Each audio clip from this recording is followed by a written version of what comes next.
Hola a todas, todos y todes a los que nos acompañan hoy en Transparente. Este es el primero de 3 programas en los que abordaremos y mostraremos las varias realidades y necesidades de la población trans de la ciudad. Para ello hemos recurrido a especialistas, activistas y personas pertenecientes a la población que nos contarán la historia desde su propia realidad. Realidades que están al frente de nosotros, pero que no sabemos verlas o las vemos muy poco. Sean bienvenidos a Transparente. Hoy les contaremos sobre el contexto social de la población trans en la ciudad de Cuenca. Si tú me hablas de población LGBT, no hay una realidad social como tal. Primero porque para mí lo social tendría que venir con este vínculo de sociedad, este vínculo de cómo te relacionas con los demás y cómo los demás se relacionan contigo. Entonces te queda solamente un círculo cerrado de personas LGBT con personas LGBT, pero también haciendo su pequeña diferencia a qué población perteneces. Porque también, hablando del tema de discriminación, el tema de una homofobia que también tienes dentro de la misma población, específicamente transfobia. Sí, comentarios, gente que gays, hombrados, como dicen las compañeras trans, que no aceptan la transexualidad todavía. Pues imagínate, si en la misma población no aceptan transexualidad, afuera tampoco te la van a aceptar. Entonces, desde ahí te marco el hecho de no hay una existencia de realidad social. La realidad social también se queda un poco deslindada, porque lo social tendría que ir de la mano con derechos, tendría que ir de la mano con inclusión. Y en este caso, nuevamente, población trans e intersex es la más invisibilizada. Población trans con el tema de educación, salud, el acceso a puestos laborales. Entonces, no tienes tampoco nuevamente este articulado o esta interacción o que el engranaje, que podríamos decir, que te permita tener una vida social o que te permita establecerte con otras formas de vida. Han sido pocos y muy reducidos los espacios a los que la población trans ha tenido acceso y además se han visto estigmatizados, creando eso un imaginario general errado de su realidad. Para población, lo general está ese imaginario de vida social, por ejemplo, de relación social, fiestero, drogadicto, alcohólico, prostituto, que se prostituye. Las trabajadoras, compañeras trans, por ejemplo, también de peluqueras, trabajadoras sexuales, la loca, la enferma. Entonces esos son los únicos puntos que tienes como relación social, la forma de cómo te tratan, cuáles son los términos y las palabras que te mandan como población. Pero para poder conocer el contexto es importante conocer la historia. ¿Cómo se formó la comunidad? ¿Cómo fueron las primeras luchas y conquistas? ¿Cuál es su historia? A lo largo de la historia, quienes tienen la mayor relevancia dentro de la lucha de población LGBT es las personas trans, pero son desconocidas, son invisibilizadas. Ellas son las que dieron el cuerpo, pusieron los pechos a las balas para la despenalización específicamente. Lo que pasa que históricamente no se puede hablar de población trans, porque siempre se hablaba del orgullo gay, hasta ahora se sigue hablando del orgullo gay en masculino, no se habla en femenino. El otro tema es que también dentro de población tienes muy marcada la heteronorma, la hegemonía, de que tienes que nuevamente construir esta condición de masculino, pero viene con un sentido, por ejemplo, de no discriminación. ¿Sí? Tú no puedes hacerte, si tomamos en cuenta, en el Ecuador, antes del 97 era penalizado la homosexualidad. La Anita tranquilamente, hasta por mala gente, me podía denunciar a mí, venía la policía y me llevaba presos. Pero no hay un registro que te digan que por el artículo 517 que era en ese tiempo, 516 que era en ese tiempo, que una persona haya entrado presa por ser homosexual. Pero sí había una contravención que era el romper las buenas costumbres, las morales y el convivir de la sociedad. Entonces, el romper estas buenas costumbres, eso sí, te hacía vinculante a que vayas preso y más vinculante a población trans, porque no podías vestirte de mujer. Toda persona que estaba vestida de mujer iba presa porque estaba yéndose en contra de la norma y en contra de lo que existía. ¿Por qué toman también relevancia? Y aquí específicamente en Cuenca, con el abanicos, porque aquí se da el corazón de la despenalización. Nosotros decimos aquí es el Stonewall ecuatoriano, porque aquí es donde, a pesar de que antes del 97 se empieza ya a trabajar, a ver que el artículo era violentador de derechos y todo este tema, pero aquí es donde estalla toda la revolución LGBT. Con la elección de la reina gay que se da en el 97, con las compañeras que son llevadas presas, con la Pachi que va a caer presa en en la cárcel, en el CDP donde sufre violaciones, sufre vejaciones. Y ahí es cuando la gente recién se pone a tomar en cuenta que hay un grupo poblacional que es más discriminado que otro, que es más invisibilizado que otro. Hay que hacer otro referente también en el tema que si bien el 516 penalizaba a la homosexualidad, pero a la homosexualidad masculina y a la trans, más no a la lésbica. No te dice ningún referente hacia población lésbica, ¿sí? Es más, la gente acepta más estas relaciones entre mujeres que las relaciones entre hombres, por el tema del morbo, la excitación y todo lo que te produce. Luego entonces, cuando ya se hace la recolección de firmas, nuevamente, ¿quiénes son las que recolectan las firmas? Son las mujeres trans, las que se toman la plaza de Quito, sacan su mesa, su megáfono. Esto te cuento de las versiones de lo que ellas me han contado para la tesis. Entonces ellas son las que veían pasar a los ministros, a los diputados y les llamaban por megáfono: hey, usted diputado que habla de derechos, venga, firme; usted presidente, venga y firme. Se empezaron de esta forma a abordar a la gente. Fue difícil, dicen ellos y ellas, porque a más de recolectar la firma, les pidieron 1000 firmas, pero se lograron recolectar 1600 firmas. Pero a la firma tenías que adjuntarle la cédula, una copia de la cédula. Entonces la gente que te iba a dar una copia de la cédula, sabiendo que estabas hablando un tema que no era tratado. La segunda parte viene en el tema de la estigmatización. Como son trabajadoras sexuales, muchas de ellas eran trabajadoras de la Mariscal, de la IE en Quito, y se da el boom en el 84 del VIH. Todo el tema del VIH y el SIDA, los primeros muertos por SIDA, el primer artista que se declara homosexual y muere por SIDA. Entonces todo era vinculado a la homosexualidad y más a las trabajadoras sexuales, que ya eran el foco de la infección y de la pandemia, porque en ese tiempo se le consideraba una pandemia.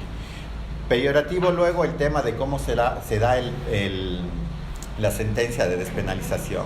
La sentencia no se te da por un tema que dice: sí, vamos a reconocer que son seres humanos, que también tienen derechos, que tienen que estar dentro de la sociedad. Por eso es que no se marca tampoco el punto social que preguntaba la Anita, sino que se da por el tema de que, no, la homosexualidad es una enfermedad, estos homosexuales tienen VIH, vamos a coger presos a estos homosexuales y los vamos a meter en la cárcel y vamos a crear un foco infeccioso, vamos a hacer que la pandemia se ponga más fuerte. Entonces no nos queda más que decirles: sí, se despenaliza el tema de la homosexualidad. Ese es el factor de cómo se despenaliza la homosexualidad, no es por tema de derechos. Pero a pesar de que tienes despenalizada la homosexualidad, sigue todavía la contravención que les explicaba de las buenas costumbres y las morales. Entonces, con el gobierno de León Febres Cordero y también con Abdalá Bucaram, bueno, más en el gobierno de Febres Cordero, los de Escuadrón Volante y este tema del SIG, que hacía limpieza racial y que te hacía todo este tema de persecución a los movimientos sociales que no eran bien vistos dentro del factor social. Este caso nuevamente se cae con personas trans, con mujeres trans.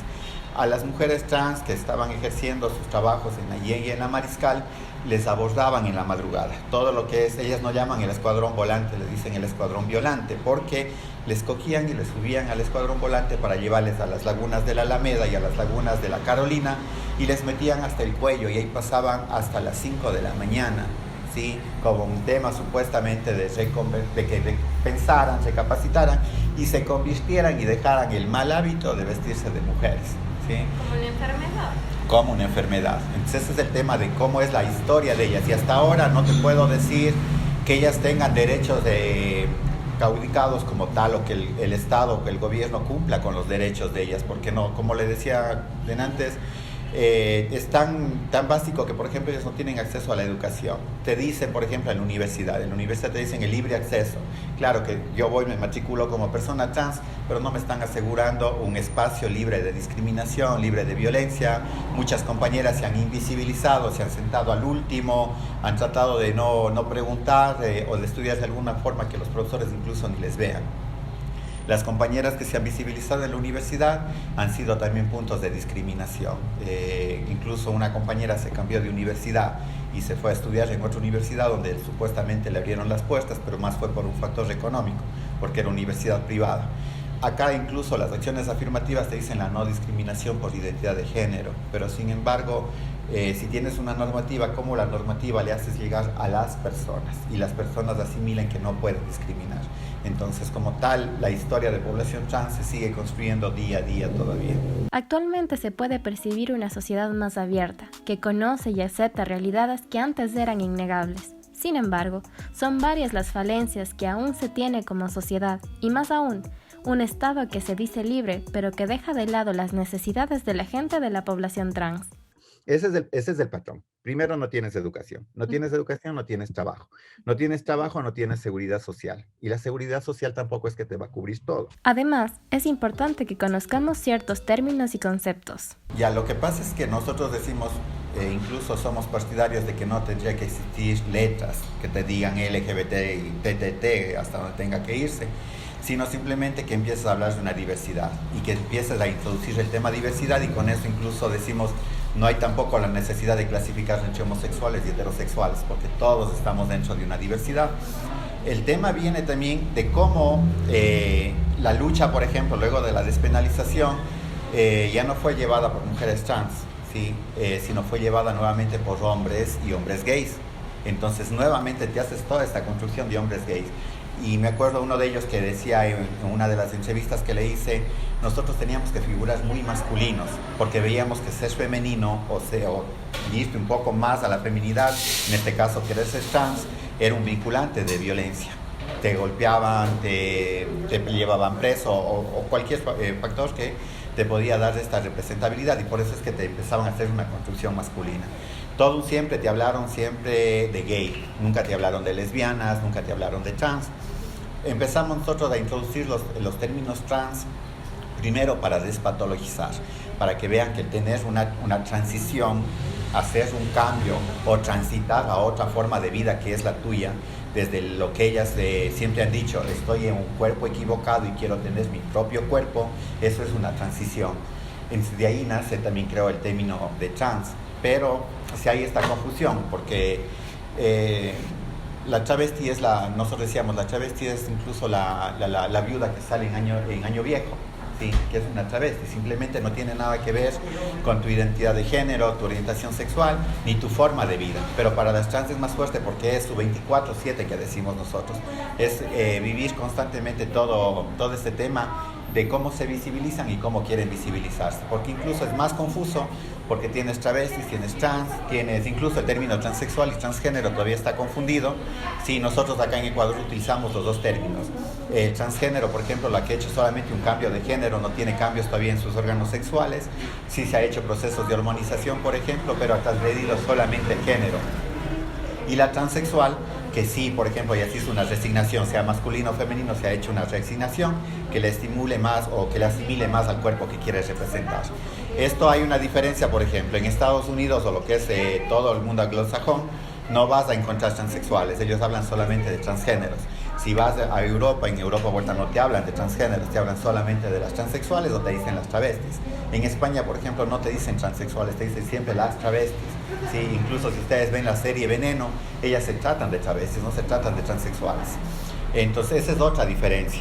Otra es porque dentro de la población trans tienes también a las personas drags, ¿sí? Entonces otra confusión también con los drags, ¿qué mismos son los drags? ¿Cuál es la función y el rol de los drags? En las discusiones sobre el tema, parece haber más dudas que certezas, y hay quienes creen que es hora de acabar con esas definiciones, o al menos con la manera en la que las usamos actualmente.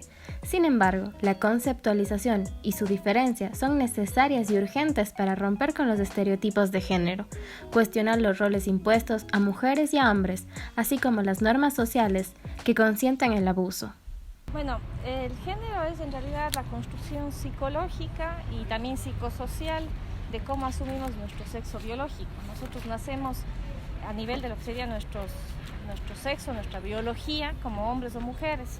No obstante, la construcción del género es la noción de cómo vamos identificándonos, de cómo vamos justamente construyendo nuestros patrones, nuestros roles, nuestros comportamientos, y también cómo vamos asumiendo esos patrones que nos vienen heredados de la cultura, de la sociedad, porque obviamente cada contexto social tiene una serie de guiones de lo que significa ser hombre o mujer, y que obviamente se derivan en un inicio de la biología. No obstante, cada ser humano tiene la libertad y debería tener la libertad de construir sus patrones de género, y eso es el género. Entonces es esa noción psicológica, psicosocial también, de cómo asumimos nuestro sexo biológico. Es decir, si nosotros asumimos los roles que nos vienen heredados o no.